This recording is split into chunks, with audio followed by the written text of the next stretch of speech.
บายดีทานผู้ปกครองและน้องนักเรียนชั้นของป .4 ก่อหมดทุกคนเนาะมื้อนี้มาพบกับสาวครูลายเซ็นเคยเด้อมื้อนี้สาวครูจะนำพาพวกหลานมาเรียนวิชาภาษาลาวพวกหลานจื่อบ่ว่าในชั่วโมงแล้วนี้เฮาเรียนฮอดบทที่เฮาได้แล้ว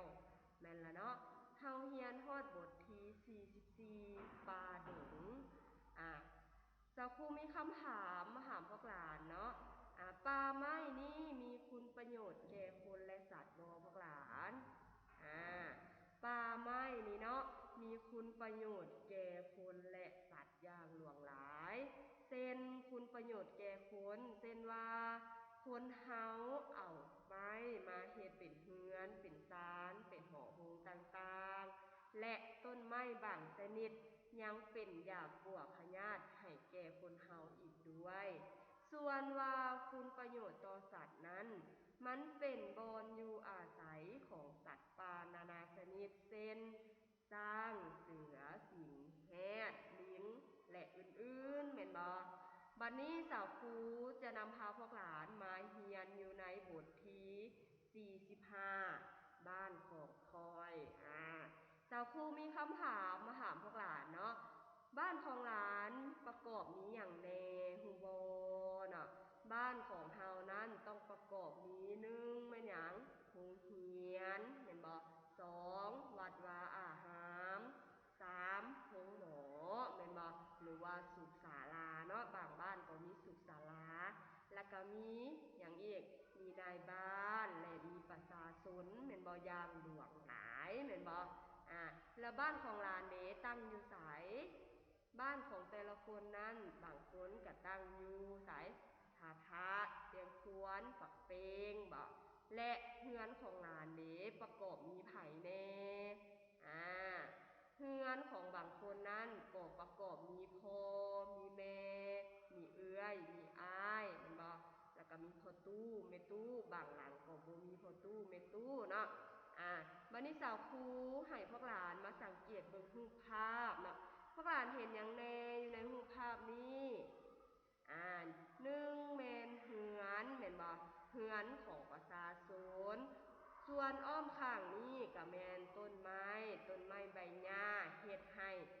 เฮาซุ่มเย็นหรือว่าเย็นสบายเนาะวันนี้สาวครูจะนำพาพวกหลานไปอ่านเบิ่งเนื้อในบทเรียนว่าเนื้อในบทเรียนบทที่45นี้จะเว้าเกี่ยวกับหยังเนาะแม่นให้พวกหลานติดตามและตั้งใจฟังพร้อมกับสาวครูเลยเด้อพ่อของคอยเคยเล่าสู่ฟังว่าแต่ก่อนบ้านของพวกเฮามีป่าดงตึบหนาอ้อมรอบอยู่และมีห้วยน้ำไหลผ่านย้อนชาวบ้านพากันถางป่าเฮ็ดให้หลายจึงพาให้ป่าอันมีค่าเหล่านั้นถูกทำลายจนเกือบหมดเป็นผลให้น้ำในห้วยนับมือนับบกแห้งลงและการทำมาหากินของชาวบ้านก็อึดยากขาดเขินเมื่อเห็นว่าการทำลายป่าไม้เป็นผลให้ต่อการดำรงชีวิตชาวบ้านจึงพากันหยุดทางป่าด้วยความหับหู้ใหม่ชาวบ้านได้ออกขึ้นและโหมแหงกันสร้างเมืองฝ้ายชลประทานระบายน้ำเข้านาจนสามารถเฮ็ดนาได้2ฤดูบ้านของคอยมีโรงเรียนและโรงหมอซึ่งได้สร้างความสะดวกให้แก่นักเรียนบ่ได้ไปเข้าโรงเรียนอยู่ไกลเวลาเจ็บเป็นก็มีหมอประจำบ้านคอยให้การช่วยเหลือหลังจากกินข้าวแรงแล้วพวกนักเรียนก็พากัน ซุมนางสาวก็พากันลงควงเข็นฝ้าย ฟังเสียงลาประสานกับเสียงปี เสียงแค้นของพวกสาวนุ่มเป็นตามวนซื่นอ่อนซ้อนนำพวกเขาแห่ย้อนชาวบ้านรักษาอนามัย และบ่เฮ็ดคอกสัตว์อยู่ใกล้เรือน จึงเฮ็ดให้บ้านสะอาดและสวยงาม เดี๋ยวนี้บ้านของคอยสะอาดสวยงามย้อนไผ